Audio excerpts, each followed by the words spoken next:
Assalamualaikum warahmatullahi wabarakatuh. Kisah Rasulullah bapaknya anak yatim. Hikayah cerita dari Anas bin Malik radhiyallahu anhu dari Nabi SAW,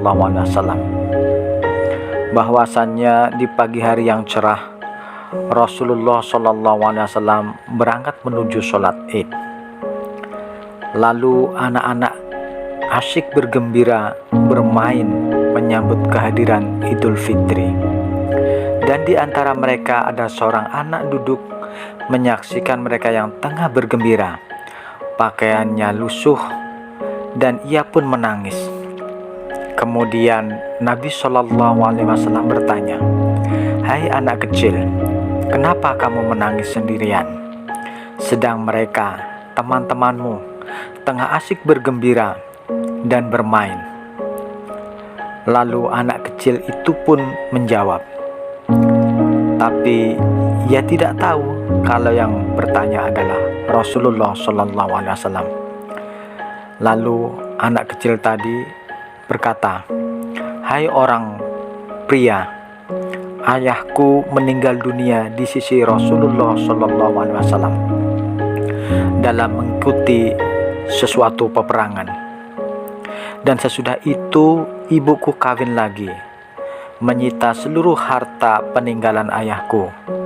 Kemudian aku pun disingkirkan oleh ayah tiriku, dan aku kini tidak punya tempat tinggal.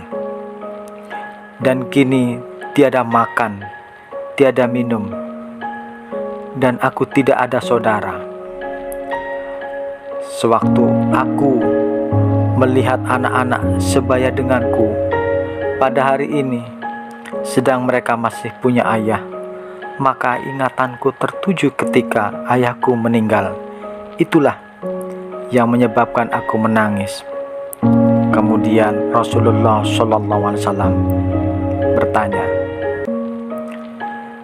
"Hai anak kecil, sukakah jika aku sebagai ayahmu, Aisyah sebagai ibumu, dan Ali sebagai pamanmu, Hasan dan Husain sebagai saudaramu, dan Fatimah sebagai saudara wanitamu?" Maka ia pun baru tahu bahwa pria di hadapannya adalah Rasulullah SAW. Lalu anak kecil tadi pun menjawab, "Kenapa tidak, ya Rasulullah?" Selanjutnya ia pun dibawa pulang ke rumah beliau.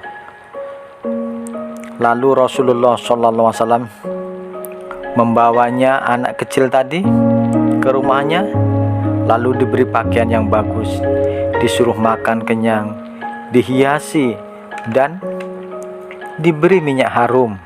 Lalu ia pun tertawa gembira keluar menjumpai kawan yang sebayanya. Dan ketika kawan-kawan itu bertanya, "Tadi kamu menangis, kini tertawa. Apakah yang terjadi pada dirimu?"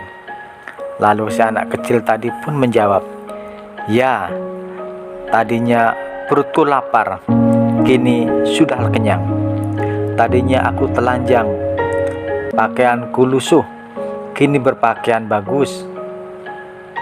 Sebagai anak yatim, maka kini aku tidak menjadi anak yatim lagi, karena Rasulullah telah mengangkatku sebagai anak kandungnya sendiri." Lalu beliau pun menjawab,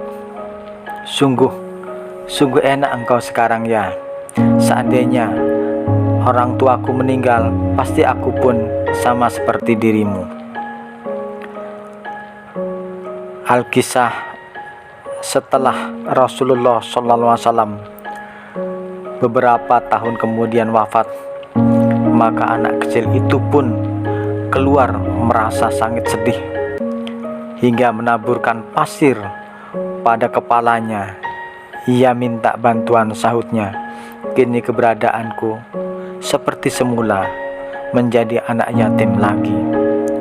Akhirnya ia pun ditampung oleh sahabat Rasulullah Abu Bakar Siddiq. Untuknya sendiri dijadikan sebagai anak angkat Abu Bakar Siddiq radhiyallahu anhu, pengganti Rasulullah. Pemirsa yang dirahmati Allah Subhanahu wa taala, demikianlah kisah singkat tentang Rasulullah sallallahu alaihi wasallam yang begitu sayang kepada anak yatim, yang begitu tulus untuk menggantikan sebagai orang tuanya yang telah meninggal karena mati syahid ikut berperang di jalan Allah Subhanahu wa taala. Demikianlah, semoga menjadikan iktibar, contoh untuk kita semuanya agar kita senantiasa menyayangi dan mengasihi anak yatim. Wassalamualaikum warahmatullahi wabarakatuh.